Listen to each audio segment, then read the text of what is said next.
Commissioner office దగ్గరికి YCP నేతలు చేరుకున్నారు.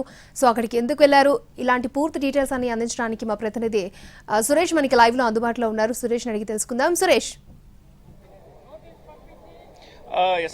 ఏదైతే కొద్దిసేపటి క్రితమే మంగళగిరిలోని మహిళా కమిషన్ కార్యాలయానికి వైసీపీ సంబంధించిన మాజీ మంత్రి గుడివాడ అమర్నాథ్ చేరుకున్నారు. ఉత్తరాంధ్ర నుంచి పెద్ద ఎత్తున వైసీపీ నేతలతో పాటు తరలివచ్చిన ఆయన మహిళా కమిషన్ దగ్గరకు విచారణకు హాజరయ్యారు. ప్రస్తుతం మనం ఈ మంగళగిరిలోని ఏదైతే ఈ మహిళా కమిషన్ కార్యాలయం ఉందో అక్కడ ఉన్నాం.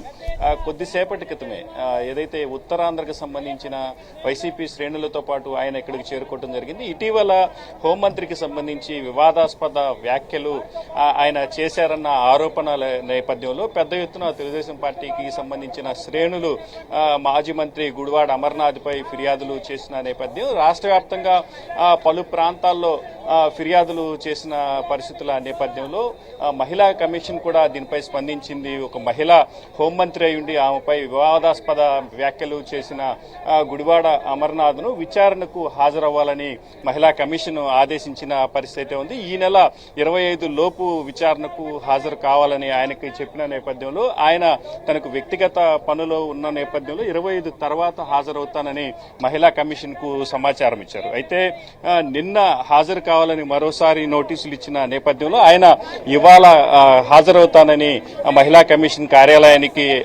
తన వివరణ ఇచ్చే ప్రయత్నం చేశారు. అయితే దానికి సంబంధించి ఇవాళ మధ్యాహ్నం 3 గంటలకు మహిళా కమిషన్ కు హాజరవుతానని ఆయన సమాచారం ఇచ్చిన నేపథ్యంలో అందుకు మహిళా కమిషన్ కూడా అంగీకరించడం, పెద్ద ఎత్తున ఆయన ఇవాళ అనకాపల్లి నుంచి ఉత్తరాంధ్రకు సంబంధించిన వైసీపీ శ్రేణులతో సహా భారీగా ఆయన ఇక్కడకు తరలి రావడం జరిగింది. ఏదైతే గతంలో కూడా అంటే హోంమంత్రి అనితకు సంబంధించి ఆయన వ్యాఖ్యలు చేసిన నేపథ్యంలో కూడా ఆయన తనకు సంబంధించిన వివరణ కూడా ఇచ్చే ప్రయత్నం చేశారు. గతంలో వైసీపీ అధికారంలో ఉన్న సమయంలో తెలుగుదేశం పార్టీ శ్రేణులు చేసిన వ్యాఖ్యలను కూడా ఆయన తన మీడియా సమావేశం ద్వారా చూపించారు.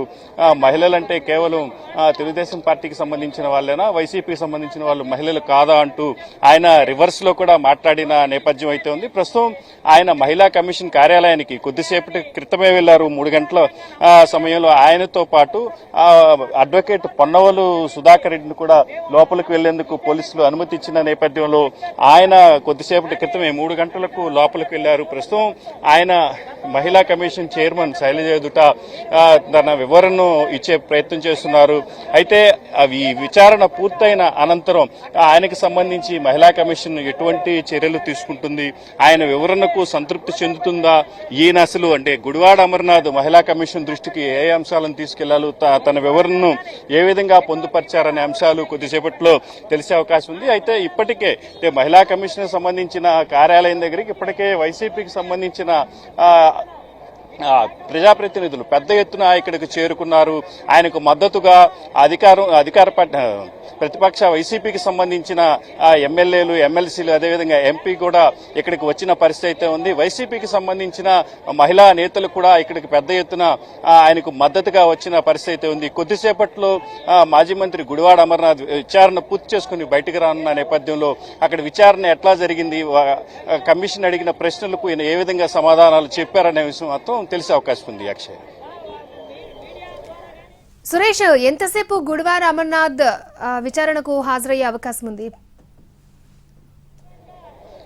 అక్షయ, అంటే 3 గంటల సమయంలో ఆయన ఆ షెడ్యూల్ ప్రకారం లోపలికి వెళ్లారు. ఎవరైతే అడ్వకేట్ పొన్నవలు సుధాకర్ రెడ్డితో పాటు ఆయనకి లోపలికి వెళ్లిన పరిస్థితి అయితే ఉంది. అయితే 3 గంటల నుంచి దాదాపు 20 నిమిషాల నుంచి ఆ విచారణ కొనసాగుతుంది. ఆయన లోపలికి వెళ్లిన తరువాత అంటే చైర్మన్ ని ఎంతసేపటి క్రితం కలిశారు, చైర్మన్ ఏ విధమైన ప్రశ్నలను ఆయన ముందుంచారు అనేది మాత్రం కొద్దిసేపట్లో తెలిసే అవకాశం ఉంది. అయితే ఏదైతే రాష్ట్ర వ్యాప్తంగా అటు మహిళా హోంమంత్రి కావడంతో ఇటు పెద్ద ఎత్తున ఫిర్యాదులు కూడా అందిన నేపథ్యం, అధికార పార్టీకి సంబంధించిన హోంమంత్రి అదేవిధంగా మహిళా హోంమంత్రికి సంబంధించి వివాదాస్పద వ్యాఖ్యలు చేశారన్న నేపథ్యంలో పెద్ద ఎత్తున ఫిర్యాదులు అందిన నేపథ్యం. మరోవైపు అటు సీఎం చంద్రబాబుతో పాటు డిప్యూటీ సీఎం పవన్ కళ్యాణ్ వంటి నేతలు కూడా దీనిపై స్పందించిన నేపథ్యంలో ఈ విషయంలో అంటే మహిళా కమిషన్ చర్యలు ఏ విధంగా ఉండబోతున్నాయనే అంశం మాత్రం ఆసక్తికరంగా మారింది. అయితే దీన్ని వైసీపీ కూడా అత్యంత సీరియస్ గానే తీసుకున్న పరిస్థితి పరిస్థితి అయితే ఉంది. వైసీపీకి సంబంధించిన మహిళా నేతలు కూడా పెద్ద ఎత్తున ఆయనకు మద్దతుగా సంఘీభావం తెలిపేందుకు రాష్ట్ర మహిళా కమిషన్ కార్యాలయం దగ్గరికి చేరుకున్న పరిస్థితి అయితే ఉంది. ప్రస్తుతం మనం విజువల్లో చూస్తున్నట్టుగా ఏదైతే వైసీపీకి సంబంధించిన ప్రజాప్రతినిధులు పెద్ద ఎత్తున ఇక్కడికి చేరుకున్న పరిస్థితి అయితే ఉంది. ప్రస్తుతం మీడియాతో కూడా వాళ్ళు మాట్లాడుతున్న పరిస్థితి అయితే మాత్రం మన విజువల్లో చూస్తున్నాం. ఏదైతే మహిళా కమిషన్ లోపలకు ఆయన విచారణకు దాదాపు 20 నిమిషాల నుంచి విచారణ కొనసాగుతున్న నేపథ్యంలో ఆయన బయటకు వచ్చిన తర్వాత ఎటువంటి అంశాలు చెప్తారు, లోపల ఏం జరిగిందనే అంశాలు